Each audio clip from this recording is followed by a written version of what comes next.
कि जो modern diagnostic centre ये ऑलरेडी एक पुरानी लैब है और इसकी NABL registration previously last year में हुई है।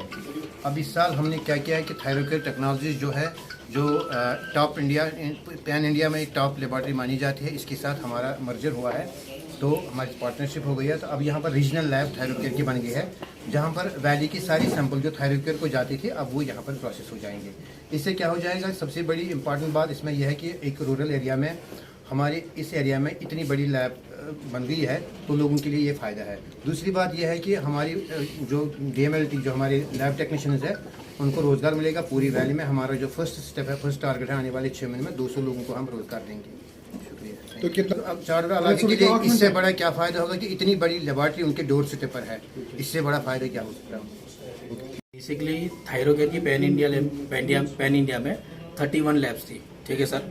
और अभी आज ये जो है आज 32वीं लैब का हमने इनोग्रेशन किया है, ठीक है। इंडिया के बाहर भी लैब है तांजानिया में, बट अब आप जो जम्मू कश्मीर की बात कर रहे हैं तो आज की तारीख में ये लैब नहीं थी, तब तक सैंपल जाते थे दिल्ली में, ठीक है सर, और नेक्स्ट डे रिपोर्टिंग मिलता था।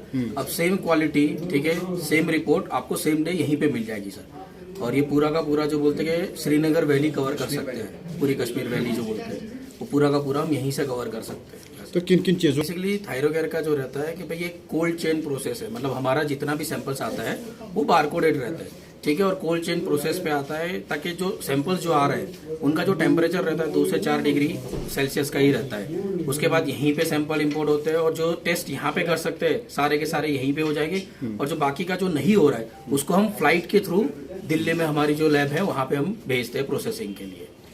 मेरा नाम सबसे पहले उमर इकबाल दार है। मैं प्रेसिडेंट हूँ डायग्नोस्टिक सेंटर एसोसिएशन प्राइवेट का। तो उस बुनियाद पे हमने सारे डिस्ट्रिक्ट प्रेसिडेंट्स हेड्स को बुलाया था इधर। हमारी एडवाइजरी बॉडी बैठी थी इधर, सेक्रेटरीज थे, हमारे ट्रेजरर्स थे, उनके साथ भी गुफ्तगू हुई और फारूक साहब ने खुद इसकी इनॉग्रेशन की।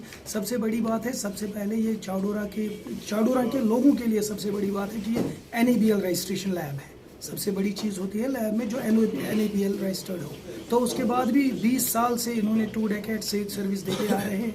उस बुनियाद पे फारूक साहब इधर आए, फारूक साहब ने यहाँ की सर्विसेज सुनी थी, उसकी बुनियाद पे उन्होंने यहाँ की इनॉग्रेशन आज थायरोकेयर की थायरोकेयर के साथ इसका सेलिब्रेट हो रहा है। और हम फुली सपोर्ट करेंगे तमाम डिस्ट्रिक्ट्स के जो हमारे जोमा हैं वो इनको फुली सपोर्ट करेंगे अपने अपने डिस्ट्रिक्ट से, तहसील से या कस्बों से, ताकि यहाँ की ये जो लैब है ये अपडेट डे बाय डे हो जाए।